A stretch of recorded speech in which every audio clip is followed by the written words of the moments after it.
sou obreira da Casa de Deus, sou da igreja Filadélfia, Igreja Batista Nova Filadélfia, e a Carla me convidou para trazer uma palavra para vocês. É um culto de libertação, e aí o Senhor me deu uma palavra, mas o Senhor sabe de todas as coisas. Glória a Deus. Já foi falado, o Espírito Santo de Deus já está agindo nesse lugar, o Senhor já se faz presente, porque já foi falado sobre aprisionamento, já foi falado sobre chamado. Aleluia! E o Senhor é tremendo, porque Ele se faz presente aqui, Ele falou um pouquinho da boca de cada um que subiu aqui nesse altar. Glória a Deus, aleluia! Então a palavra se encontra no livro de Atos, Atos dos Apóstolos, capítulo 2. Glória a Jesus. Oh, Senhor, maravilha. Capítulo 3, perdão. Que fala sobre a cura de um coxo. O discurso de Pedro no templo. Eu vou ler do versículo 1 até o versículo 9. Pedro e João subiam juntos ao templo à hora 9. Atos dos Apóstolos 2. 3, perdão, 3. A partir do versículo 1. Amém? Pedro e João subiam juntos ao templo à hora da oração à 9. E era trazido um varão que desde o ventre de sua mãe era coxo, o qual todos os dias punham a porta do templo, chamada Formosa, para pedir esmola aos que entravam. Ele, vendo a Pedro e João que iam entrando no templo, pediu que eles lhe dessem uma esmola. E Pedro, com João, fitando os olhos nele, disse, olhe para nós. E olhou para eles, esperando receber alguma coisa. E disse Pedro, não tenho prata nem ouro, mas o que tenho, isso eu te dou. Oh, meu Deus. Em nome de Jesus Cristo Nazareno, levanta-te e anda. Aleluia. E tomando pela mão direita, o levantou, e logo seus pés e tornozelos se firmaram. E saltando ele, pôs-se de pé, andou e entrou com eles no templo, andando, saltando e louvando a Deus. Oh, Deus, aleluia! E todo o povo viu andar e louvar a Deus. Aleluia. Aleluia! Glória a Deus. Antes de Pedro e João chegarem nessa parte que eles curam, que Pedro e João curam esse coxo, havia tido a descida do Espírito Santo, o dia de Pentecostes. E esse dia de Pentecostes foi 50 dias após a ressurreição de Jesus. Aleluia! E houve ordenança de que eles ficassem em Jerusalém, para que se cumprisse esse dia. E aí, através de vento e fogo, veio o vento impetuoso e houve a descida do Espírito Santo de Deus naquele lugar. Deus, é verdade. O vento e o fogo, eu estava estudando, e o vento e o fogo, eles são ambos sinais familiares da presença de Deus. Ou seja, eles se fazem presentes na palavra, e eles representam a presença de Deus. O vento e o fogo. Aleluia! E quando foi falado sobre aprisionamento, sobre o chamado, Deus falava comigo para eu falar essa noite. O que te impede de viver o chamado que Deus tem na sua vida? Aleluia! Senhor, é um culto de libertação, Senhor. Aleluia, É isso que o Deus! Senhor que mesmo quer falar? Fale o que eu estou falando. Oh, Deus O Santo, que te aleluia. aprisiona para você viver o que Deus tem para você? O chamado que Deus tem na sua vida. Para que serve o meu espírito? O Espírito Santo de Deus serve para encher e equipar o crente para o seu papel de ministro de Cristo. Aleluia. Sem o Espírito Santo não somos nada, irmãos. Se não houvesse o Espírito Santo na nossa vida, eu nem estaria aqui pregando a palavra de Deus, porque quando tinha um trabalho na escola, eu era a primeira a correr para não ter que apresentar na frente. Eu queria escrever o trabalho, eu queria fazer o trabalho toda sozinha, mas de forma nenhuma eu iria subir e falar para pessoas. Então, somente o Espírito Santo agindo na nossa vida, somente a gente aceitando o chamado que Ele tem para a nossa vida, é que a gente pode estar aqui. É quando Ele chamar a gente falar, eis-me aqui, porque é muito difícil. Não é fácil. Verdade, Senhor. E ouve falar em línguas que foi algo tão incomum que a percepção das pessoas daquele lugar que estavam de fora achavam que eles estavam embriagados. E por muitas vezes, eu sou do Ministério de Louvor da minha igreja, e muitas vezes a presença de Deus era tão grande, eu não fui criada no Evangelho, eu fui do mundo e eu aceitei Jesus já tem 8 anos. E realmente, algumas vezes eu estava ali no louvor, estava adorando a Deus, e eu me sentia embriagada. Eu sentia tanta presença de Deus. Aleluia. Que é uma coisa maravilhosa, você não quer mais sair daquela presença. Você sente a presença, você não quer mais sair. Você se sente verdadeiramente embriagado. Porque no mundo você quer ficar preso àquela bebida, aquilo que é uma coisa momentânea. Mas o Espírito Santo de Deus, você sai daquele lugar embriagado do Espírito Santo, mas ele continua falando contigo na sua casa. Ele continua palestrando, você continua sentindo aquele calor, aquela lágrima quente. É só quem sabe mesmo do Espírito Santo. Ele é maravilhoso, ele age na gente de forma sobrenatural. E a gente vai pra casa, sai do culto cheio, a gente sai, vai pra casa e continua cheio. E depois dessa descida do Espírito Santo Pentecoste, Pedro pregou e 3.000 almas se converteram. O quanto o Espírito Santo é importante em nossas vidas. Para a gente abrir a boca e sair algo de Deus, e essa pessoa receber, e almas se converterem a Jesus, é preciso que o Espírito Santo, a presença de Deus, esteja dentro de mim e de vocês. É verdade, Deus. Aleluia! E logo após essa passagem, que Pedro pregou para 3.000 almas, após o Pentecoste, todos a palavra diz que todos, e perseverando unânimes, todos os dias do templo, e partindo o pão em casa, comiam juntos com alegria e singeleza de coração, louvando a Deus e caindo na graça do povo. E todos os dias acrescentava o Senhor à igreja aqueles que se haviam de se salvar.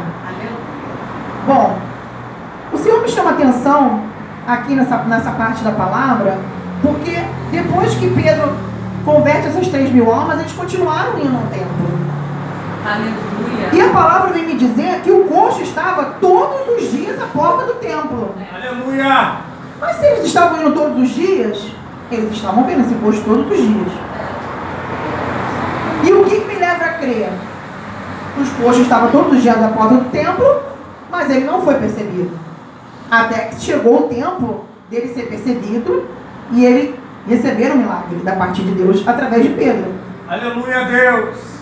E quantas vezes o Senhor nos chama, as pessoas estão à nossa volta e a gente está tão preocupado com as circunstâncias, com o que está passando na nossa vida, que a gente não enxerga.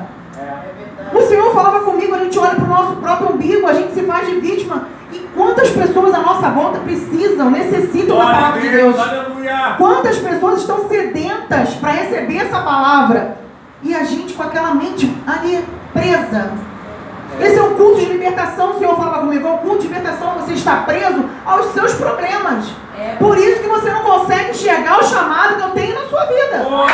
Aleluia! Deixe os seus problemas de lado, porque dos seus problemas cuido eu. Da sua casa cuido eu. Do seu trabalho cuido eu. Dos seus filhos cuido eu. Aleluia! É isso que ele diz. Não se aprisione nas coisas deste mundo, no ambiente externo.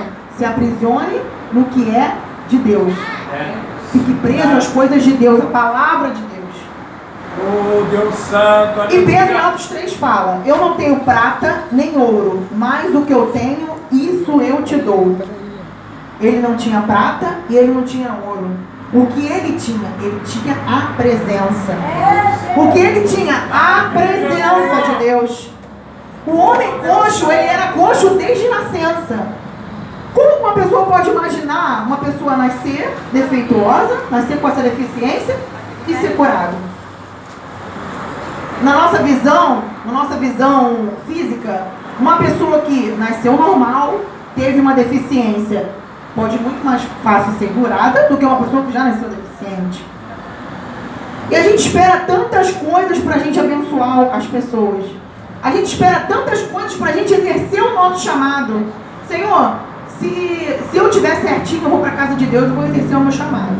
Senhor, se meus filhos se converterem, eu vou para a sua casa exercer o seu chamado. São tantos empecilhos, tantas coisas, que o Senhor e o chamado vão ficando lá para trás. Vai ficando para trás. Vai ficando para trás. A gente espera tantas coisas. E a gente às vezes quer estar tão certinho que a gente quer também abençoar. Não, Senhor, eu não sou digno de dar uma palavra para essa pessoa. E a alma está ali, sedenta, precisando de Jesus, precisando de uma palavra, e a gente acha que não é capaz. Mas Ele chamou, Ele que chama, é Ele que capacita. Ele não chama à toa, é Ele que capacita. Assim como aquela passagem que os amigos do paralítico de Cafarnaum, os amigos descem ele pelo telhado. E aí o Senhor me fez contemplar. Esses amigos não tinham problema na casa deles? Esses 4 amigos que desceram este homem pelo telhado para ser curado. Porque havia uma multidão, não tinha um outro jeito de fazer do que subir no telhado com aquele homem paralítico, não deve ter sido fácil. Eles se disponibilizaram do seu tempo ou do que estavam passando. A Bíblia não relata o que eles estavam passando, se eles tinham um problema na casa deles, mas eles se disponibilizaram a levar aquele homem para aquele lugar. E imagina a dificuldade de subir um paralítico para descer pelo telhado. Oh, Deus santo, eles se disponibilizaram, e é isso que o Senhor fala para mim e para vocês. Esteja disponível para exercer o chamado que eu tenho na sua vida. Esteja disponível para fazer o que eu mandei. Porque quem enche a sua boca sou eu. Quem capacita sou eu. Nós precisamos reconhecer a presença de Deus que há em nós. E o Senhor, através disso, Ele opera em nossas vidas.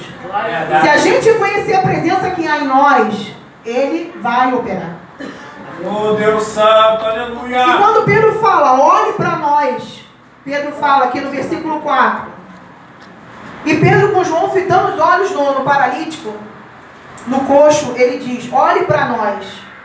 Olhe para nós. Por que ele falou olhe para nós? Olhe para o que está em nós. Não era Pedro, porque Pedro era falho, todo mundo sabe disso. Pedro negou Jesus, Pedro tinha os seus problemas, Pedro era impulsivo, tirou a orelha de Malcolm. Então, se fosse olhar para a pessoa de Pedro não tinha nada para oferecer para aquele coxo. Não tinha nada, nada. Aleluia. A pessoa de Pedro era eu, era você. Não tinha nada para oferecer. Mas ele falou, olhe para nós. Olhe, falou para aquele coxo. E o coxo não tinha visão espiritual, porque se tivesse, ele saberia que existe ali um homem de Deus. Olhe para nós, mulher de Deus, mulheres de Deus, homens de Deus. Olhe para nós, olhe para a presença que habita dentro de mim. E aquele homem não tinha visão espiritual, aquele homem não conhecia Jesus, aquele homem não tinha uma visão de que ele pudesse olhar e verdadeiramente reconhecer o Espírito Santo de Deus e a presença de Deus em Pedro e João. E olhando para eles, esperando alguma coisa, e disse Pedro, não tenho prata nem ouro, mas o que eu tenho te dou. Ele tinha a presença. O que nós temos de mais precioso hoje não é os nossos filhos, não é o marido, não é a esposa, não é a casa, não é o trabalho, é a presença. O Senhor derrama a unção sobre nós. E a unção a gente vai subir e vai fazer. Mas se não houver a presença, nada acontece. Aleluia. Sem a presença, o sobrenatural de Deus não acontece a cura, não acontece nada sem a presença. A unção existe. Ele dá e ele não tira, porque quem tira é o diabo. Quem tira é o diabo. Ele dá e ele não tira. Às vezes as pessoas falam, meu Deus, mas aquele homem está todo errado, aquela pessoa está toda errada. Mas a unção foi derramada sobre ele. E se ele tiver que fazer naquele lugar, ele vai fazer através da unção que habita naquela pessoa. Mas a presença é a que age o sobrenatural de Deus. Glória a Deus. É na presença. Quando Pedro fala, olha para a minha vida, seja meu imitador. Olhe para mim, coxo, seja meu imitador. Mas aquele homem ainda não entendia. E a gente, eu estava falando sobre nós ficarmos pensando muito nos nossos problemas, né? E eu vou dar um breve testemunho. A minha irmã, eu sou a única pessoa cristã na minha família. E a minha irmã tem ido com a minha mãe, às vezes com a sogra dela. Tem ficado, a minha irmã mora no Rio, ela fica em Itaipuaçu, porque ela estava passando dificuldades e ela estava fazendo um em Itaipuaçu com as minhas clientes. Eu sou cabeleireira. E eu estou abençoando a vida dela. Então ela vem toda quinta-feira e vai embora segunda, domingo ou segunda. E aí, A minha casa, vocês imaginam a minha casa. Minha casa não é muito grande, mas a minha casa fica com uma bebezinha, ficam todas as coisas na sala, eles acampam na sala. E o Senhor falava para mim, você quer abençoar, não quer? Você quer fazer a obra? Mas para fazer a obra você tem que sair da zona de conforto. Vocês imaginam eu, que gosto de limpeza, que gosto de tudo? Para fazer a obra de Deus, sai da sua zona de conforto. É muito fácil a gente querer fazer a obra, a gente ser chamado e ser tudo conforme a gente quer. E aí eu sou confrontada toda semana. Coisas fora do lugar, coisas do jeito deles, eles vêm, fazem. E eu até chamei a Carla e o Jaime, porque eu falei, vamos fazer uma reunião aqui pra gente falar de Jesus, louvar, para eles verem que o povo de Deus é um povo animado. E eu falei, vocês vêm fazer a obra aqui em casa. Então eu chamei eles também para fazer a obra lá. Glória a Deus, aleluia. E o Senhor precisa de corações disponíveis. Eu não sei o que vai acontecer, mas o Senhor me falava, você tem uma nuvem de testemunhas. Então assim, na minha casa, todo impulso que eu tenho, porque eu sou carne, eu sou humana, então eu tenho que ter muito cuidado, porque os olhos estão voltados para mim, para o meu marido e para minha família. Então, é um homem e uma mulher de Deus, então eles têm que ser diferentes da gente. Então imagina como a gente está pisando em ovos, e a gente fica pisando em ovos o tempo todo. E aí verdadeiramente o Senhor fala, vocês tem para abençoar alguém, para fazer minha obra, tem que estar fora da zona de conforto. Aleluia. Verdade, Deus. E quando Pedro fala, voltando à palavra, levanta-te e anda. Ele viu aquele homem sentado ali, e a gente olha, e a gente quer que as coisas aconteçam da nossa forma. A gente quer converter as pessoas, falar de Jesus, e quer que seja da nossa forma. A gente quer falar e que a palavra tenha um efeito, mas às vezes não é uma palavra. Às vezes é um abraço, às vezes é uma atitude de amor, às vezes não é só a palavra. Quando Pedro fala, levanta-te e anda, o coxo, como nunca tinha levantado, não entendeu o que era aquilo. E trazendo para os dias de hoje, quem não tem Jesus não entende muitas vezes o que a gente está falando. A pessoa vai entender com atitudes, uma atitude de amor, de atenção, de carinho. Aleluia. E se a gente estiver voltado para os nossos problemas, a gente não consegue fazer isso. Nós somos humanos, não conseguimos. E primeiro ele mandou levantar, mas ele não reconheceu que o coxo precisava de ajuda, porque ele mandou ele levantar sozinho. Mas quem estava ali era um homem cheio da presença de Deus. Aleluia. E logo depois ele fala, Oh, Deus santo. ele segura, e ele dá a mão para ele, e segura a mão dele. Depois ele dá a mão, ou seja, ele tem a percepção de ajuda. Que aquele coxo sempre esteve ali naquela posição, ele precisa de ajuda, ele precisa da mão dele. E quantas vezes a gente não percebe que a pessoa precisa de algo? A gente não consegue perceber. Aquele coxo precisava da mão. Levanta e anda. Mas ele nunca tinha andado, como que ele ia saber? Ele precisava de ajuda. E essa percepção é que o Senhor chama eu e vocês, para que a gente tenha, que os olhos fiquem atentos à nossa volta, que os ouvidos fiquem atentos para a necessidade das pessoas, porque eles esperam algo da gente. Eles esperam o amor de Cristo. Nós temos que refletir o caráter de Cristo, onde quer que a gente vá. Aleluia. Então, estar com Cristo é renunciar. É renunciar ao nosso eu. É renunciar nossas vontades. É renunciar o tempo todo. Senhor, é muito difícil. Aleluia. Senhor. Renuncia. Oh, meu Deus, fala. Se o impulso de falar algo que não vem de mim, guarda para você. Seja sábia. Guarde para você. Se você evite, não se ire na frente das pessoas, porque as pessoas acham que a gente é santo o tempo todo. E o Senhor fala, seja santo como eu sou santo. Então a gente tem que buscar a santidade, mas somos humanos. Seja santo como eu sou santo. Meu Deus do céu, que luta. É luta. E o coxo pediu esmola. Ele não tinha noção do que ele poderia ter naquela hora. Ele pediu esmola. Ele não viu que ele poderia ter muito mais. E assim o Senhor é com a gente. Nós pedimos algo assim. Deus, E ele fala, não, que você quer o pequenininho. Ele, não, eu tenho algo maior. Aguarda que eu tenho algo maior. E a gente quer o pequenininho. E a gente quer a escola. E ele, eu tenho algo maior para você. Aguarde. Eu estava brigando na outra igreja, na igreja que eu fui, eu falei assim, meu Deus, eu tenho uma coleção de não de Deus. É tanta gente falando, Deus falou que sim para mim. Eu falei, meu Deus, como? Eu tenho uma coleção de não. Eu tenho um álbum de figurinhas. Não. Eu falo, meu Deus. Então tá bom. Se a gente escolhe fazer a sua vontade, a gente tem que colecionar esses nãos. E o coxo precisava da mão para levantar. Mas, na verdade, ele precisava de alguém disponível naquele lugar, algum dia, para fazer a obra na vida dele. Porque não foi simplesmente ele ser curado. Ele foi curado, ele foi para o templo e ele continuou indo ao templo e estando na presença de Deus.